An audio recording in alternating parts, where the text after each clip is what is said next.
Hello everyone, I'm Tony Chan. Welcome to this number 13-68th grammar trick on UDC gaps, unbounded dependency construction. So, regarding location of gaps, let's check.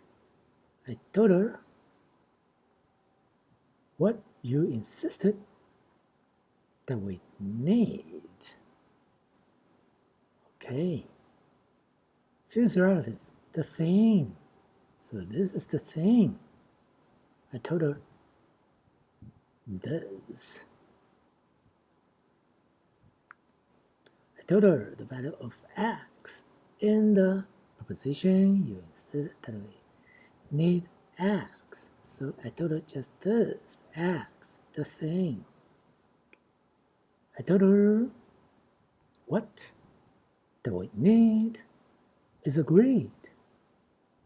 Well, this is acting as a clause, acting as a subject. Sorry, within a subject, you cannot have a gap. Sorry. I told her the value of x and the proposition that we need x is agreed. Well, it seems like this, but for this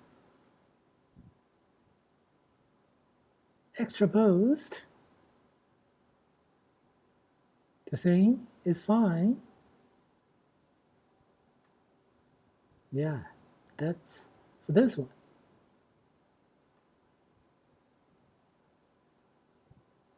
Yeah, the thing that we need. Yeah. But this one is ungrammatical. That we need is a subject. Is a subject. Inside a subject, you cannot have a gap. Yep.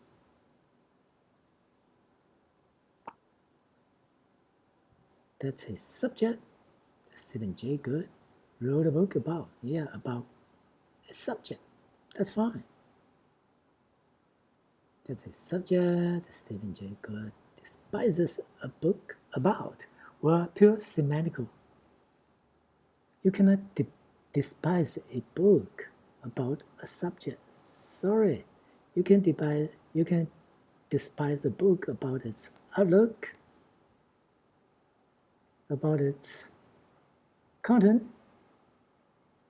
but not about its subject. Sorry.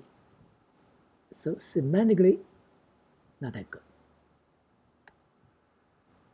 So tree diagram, yeah.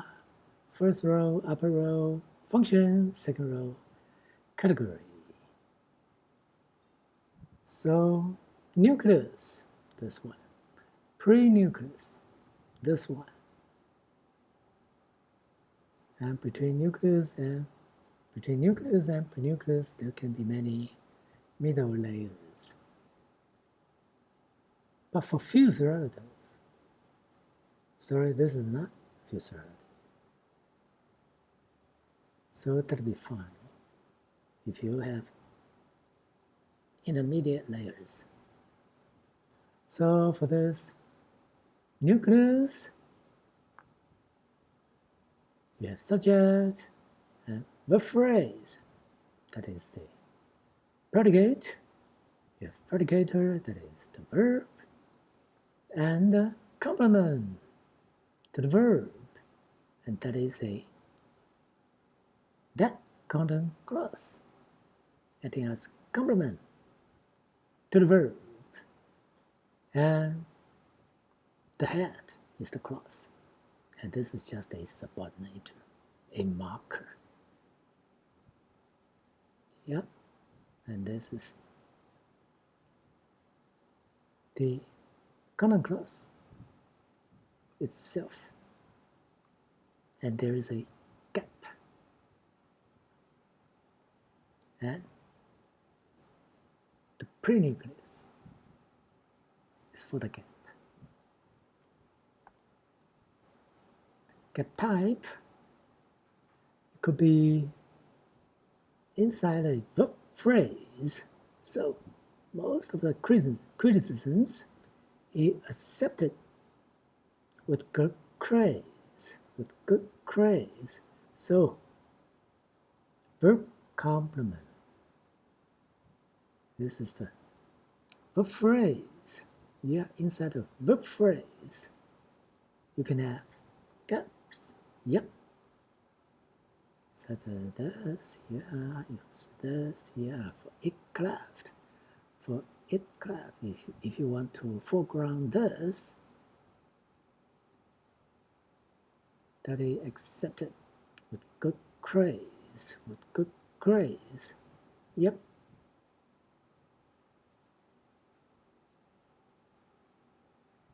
Object foregrounded. Yeah, for it cleft, you can choose almost any part to be foregrounded, and this is the backgrounded part. I don't know. Yep. Common clause. For the verb, they can take a common clause as its complement. So inside this, common clause.